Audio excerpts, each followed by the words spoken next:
hier by pen 2 op die tweede dag, Suid-Afrika A-zone.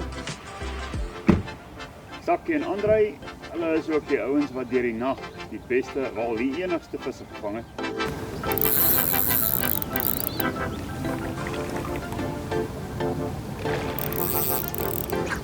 Hier 'n mooi vis aan. Sakkie en Andrei deur die nag 2 visse van oor die 10 kg bygesit. Hulle is die grootste vis sover van 13,2 kg.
$7.13. 24 uur, minder as 24 uur en julle is amper op 100 kg. By Rode Koppiesdam wat glad nie maklik is nie. Hoe voel julle? Ja, ons het nog baie krag hoor. Excited. Marathon is nog lank. Nog lank hoor. Lank. Nou daar het 'n skakelaar aangegaan een of ander tyd gister deur die dag. Wat is daai skakelaar wat julle kan en mag deel? Conference. Alles wat ons gooi, dit ons conference. En baie voer. Ons het baie voer gister ver uitgesit op my maksimum gister gegooi met die voer. So ek dink dit is so daai 6 meter water gesoek gister en ek dink ons het dit daar agter gekry 135 het ons gevoer. So ja. En met die gooi gaan julle verby dit. Baie ja. 150 plus. So dit lyk vir my die beste aas en die beste dip is die afstand. Afstand, ja. 100%. Al manne, daar sê, gooi julle harte uit, dingel julle harte uit en kom ons kyk waar kan ons uitkom as 'n challenge uit. Die ouens sê hulle dink daar kan 'n 15 kg uitkom. En met 'n 100 kg se vis in die eerste 24 uur is daar nog baie tyd om baie goed te doen. Sterkte. Thanks Rob.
With a message. Go call that big one. 4.37.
Die eerste vis wat jy vang na die voer. Ja, so 20 minute nadat ons gevoer het toe gaan ons diepstok. En 2 ure gelê. En daai dieper kol kom definitief weer 100%. Die lewerkwaliteit vis is altyd goed. Mooi sak man.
Okay.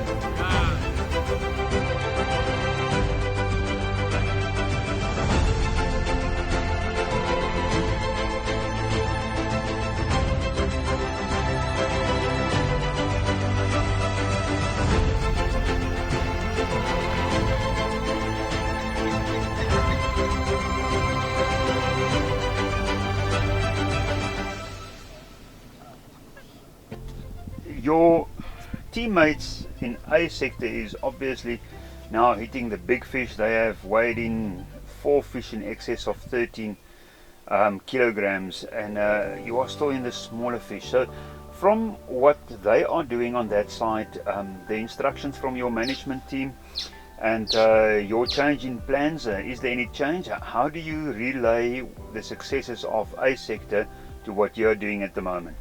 We did make some changes according to what they were doing.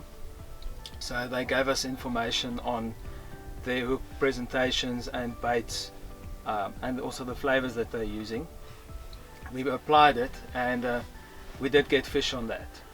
Unfortunately, we didn't get the bigger fish, but I mean, sometimes you get those roaming fish. The bigger ones just move into your spot or not.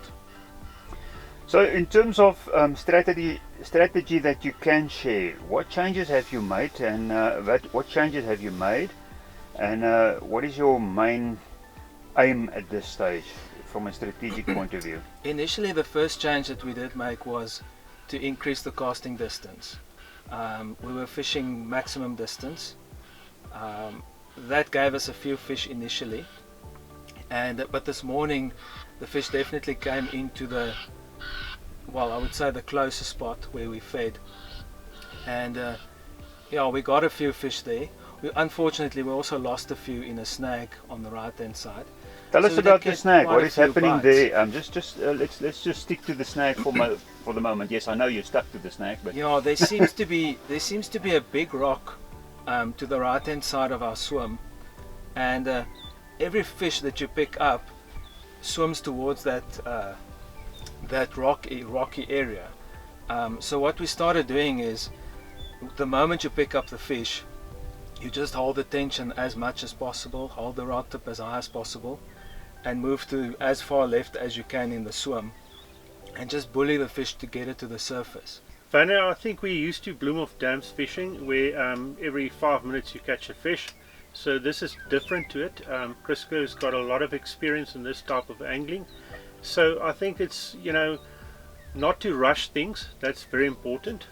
We've got our feed out there on our swim and that. We fed now a couple of minutes ago prior to us coming live on. So we've got a method that we think will definitely work. We've fed again, like I said, and it's a patient game. It's a 72-hour game. We've not been able to land big fish. Our biggest fish was 7 kilograms. So we believe that the feed that we've got in there will attract the bigger fish, and we will start picking up bigger fish, and that will put us back on the scoreboard again. Looking at the zone, currently we're doing all right in the zone. Our peg next to us have only landed 1 fish, so we're all right there. But obviously we're here to win, and we want to do the best, so we will stick with the plans. But it's nice to be in the setup. We've got experienced anglers assisting you, so we've got a great management team. So I think in preparing, we've done a lot of feed as well. Just want to show you, there's a bit of, don't know if you can see it. Yes, we can see it. And so tell us about the feed. I see that you were busy pressing some balls. Yeah, so I mean, the boilies usually attracts the bigger type of fish. There's also particles in there, and so that's what we've been feeding. If you just open it like that, you can see there's lots of boilies in it. Tiger nuts, hemp seed, and we've got chickpeas, and obviously mince mealies as well. So that's basically what it is.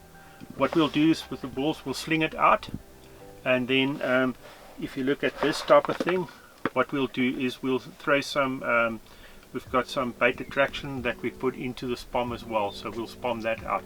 So it's either a hard ball with a sling, or this gets spommed out, but we do add extra stuff in when we spom it.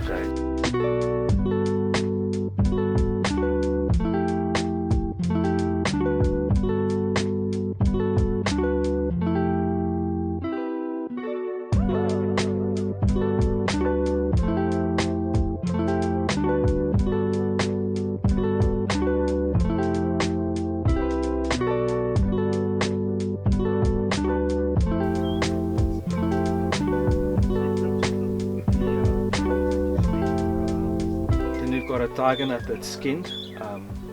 We pre-skinned them at home and soaked them in a few different flavors, depending on what the conditions of the fish would want at this location.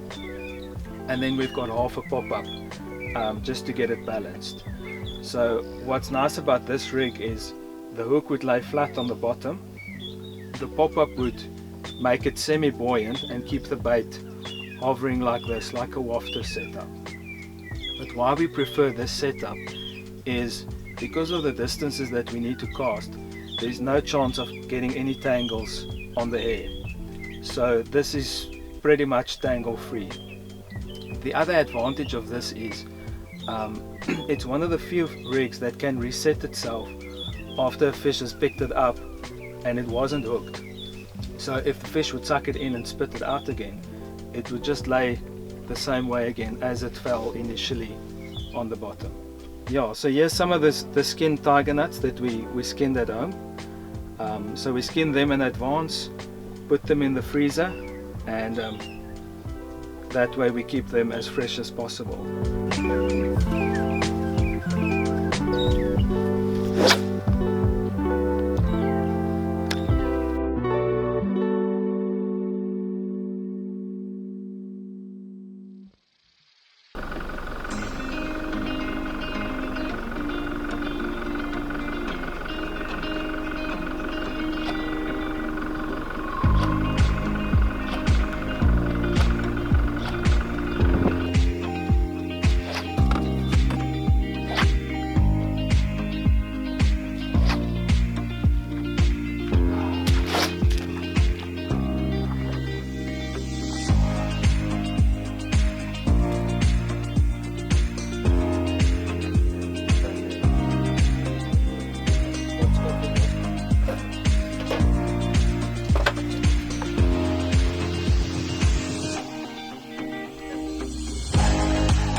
tiger met 'n wit kop aan. Hy albeenetjie. Ja. 10.54.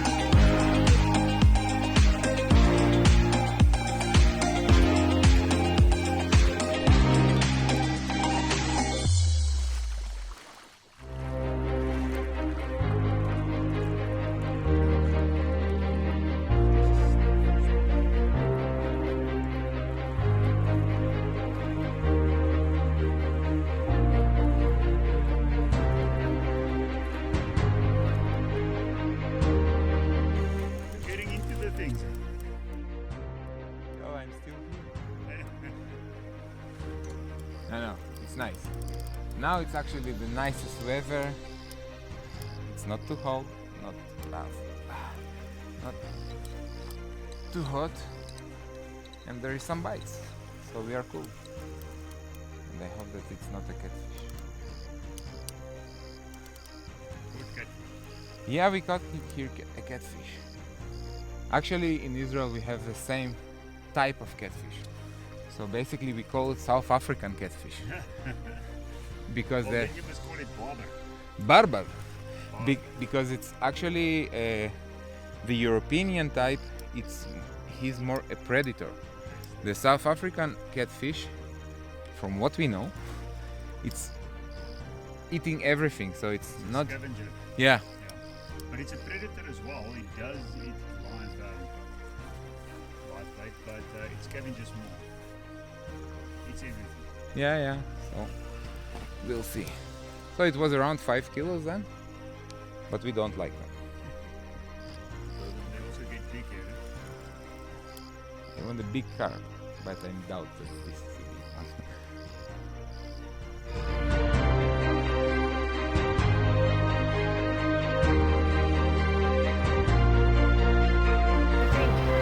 12.33. Yeah.